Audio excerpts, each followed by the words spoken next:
In this episode, we're going to talk about storytelling.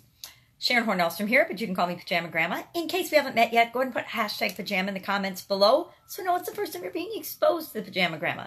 Today is day 305 of me sharing my transition from the offline brick and mortar world of real businesses to the online world, or how I'm helping businesses and myself make that transition, or just add an online component to your existing business.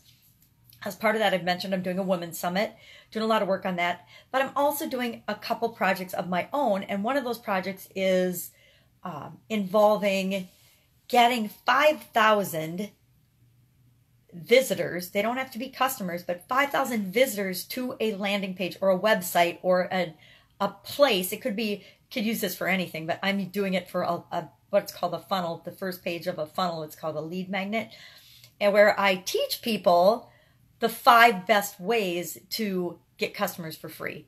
So I'm actually doing what I'm promising I've been challenged by somebody in another challenge to get 5,000 visitors to this new site for free, meaning no money can be spent on advertising. $0 can be spent on advertising. So I'm having to be real creative and figure out ways now. The first thing I'm doing is applying those 5 things that I teach. So the first thing I did is I set up a Facebook page and a Facebook group. Now, and going through the first 5 things, I'm just going to tease you with the first one, but I will share the link if you want to go ahead and get that free lead magnet and help me get to my 5,000. I would so appreciate that.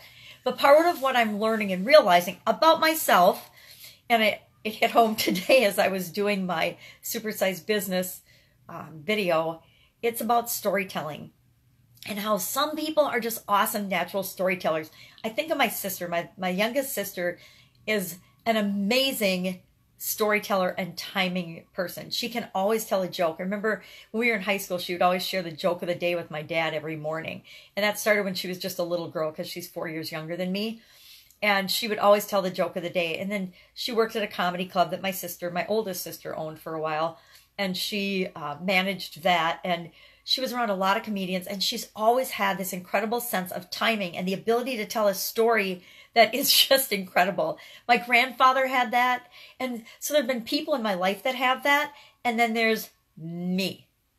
I am so stoic and boring and normal. I hate to say that, but just serious. And maybe it's because of how old I am and the era I grew up in and the environment and the people that I was around.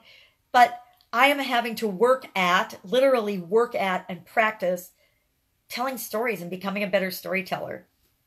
Because I just tell the facts, and I just tell the story, and I just state things because I'm a get to the point. Here it is. Don't tell me a 5-minute story. This is part of why I'm divorced, because my husband would always have to tell this big story. And if I would ask a question, he'd have to start over. It drove me nuts. Still drives me nuts.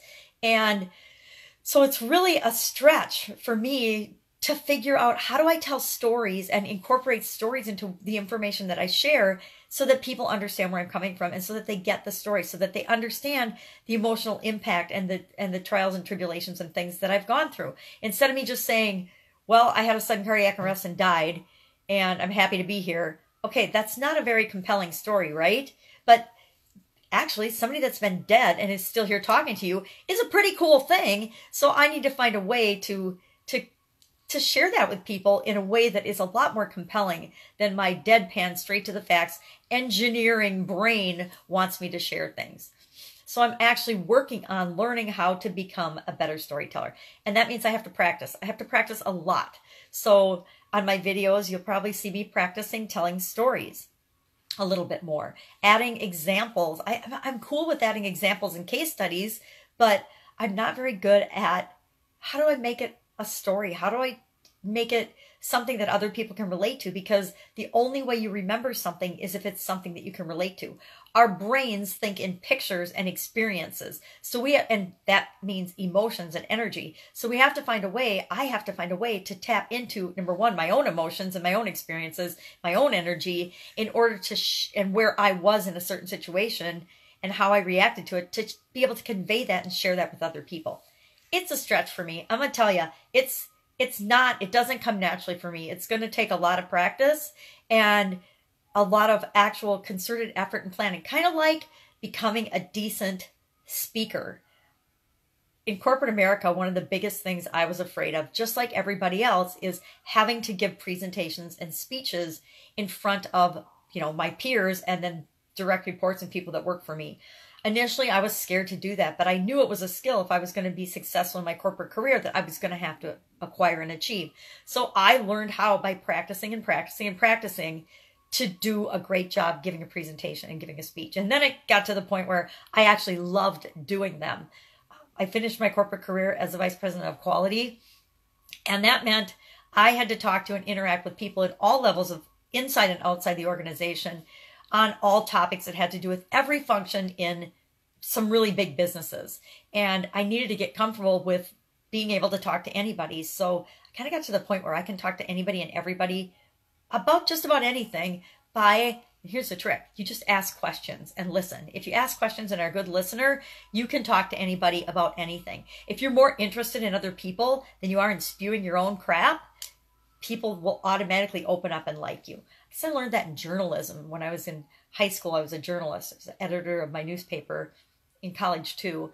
But in high school is where I first learned it, because I had to interview, I remember, the school board president and the person in charge of the school board. And it was a very controversial, politically hotbed time back then. And everybody was afraid to do this article and to do this interview. And this was when I was just a sophomore in high school. So I was only in 10th grade, and I hadn't even really hardly joined the paper yet. I just did a couple of articles that were really good, and I ended up being selected editor then. So that was a really fun time. But it was because I was willing to step out of my comfort zone and not be afraid to talk to anyone that I was able to get that position. And I wasn't even seeking it, and I ended up getting it. So that was pretty cool. And sometimes things like that happen in our lives when we're doing something that we're just automatically good at and destined to do, and that we love doing and we aren't afraid to do.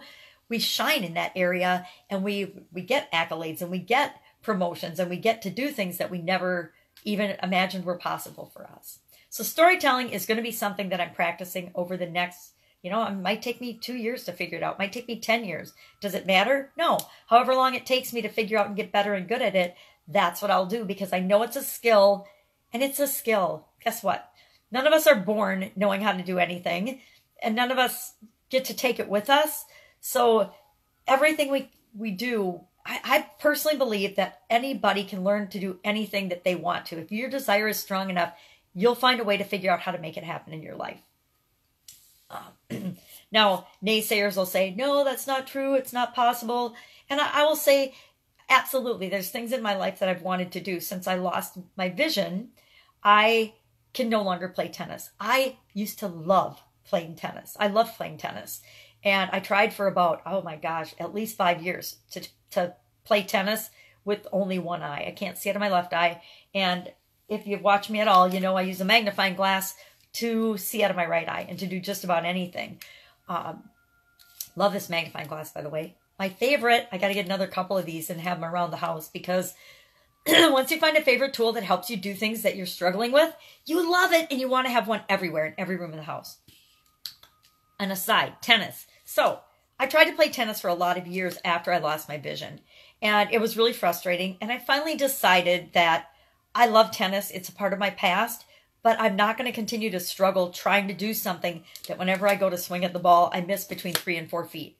It's like, I'm sure that had I had the strong enough desire, I could have compensated for my lack of vision and figured out a way to continue to play tennis. But I got busy, I got married and had kids and got interested in other things. And so tennis just didn't seem that important anymore. So if you're thinking that's not possible, somebody that doesn't have any legs can't run a marathon. And I will show you examples of people that don't have any legs but run a marathon and compete in sports and do all kinds of things. So, we love to spew out and give reasons and excuses for why we can't do things.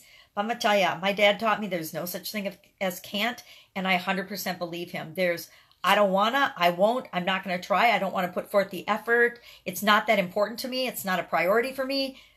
Those are all ways of saying I can't. And they're better ways of saying I can't, because I can't is an excuse. all of those things are, here's my justification for why I'm choosing not to do this. Now, isn't that a much more powerful position to come from than, I can't, I don't know, it's too hard. Okay, that's not my best whiny voice, but it's right up there. So storytelling, that's my focus today. I'm going to make a whole list of stories I want to tell. And then as I'm going about my day, just in my head, I'm going to start practicing telling stories. And I will tell you, the number one thing I know I need to add already is emotion and more detail. I tell a story like I'm a cardboard box. I really need to work on that. You know, just the facts, ma'am. It reminds me of, what was that show with the two detectives and Joe, his name was Joe. Joe something would always say, just the facts, ma'am, only the facts. And I feel like Joe, so I don't want to be like Joe anymore. So have an absolutely fabulous day. You know I'm going to be with you tomorrow, and I'm probably going to try to tell you a story. Bye.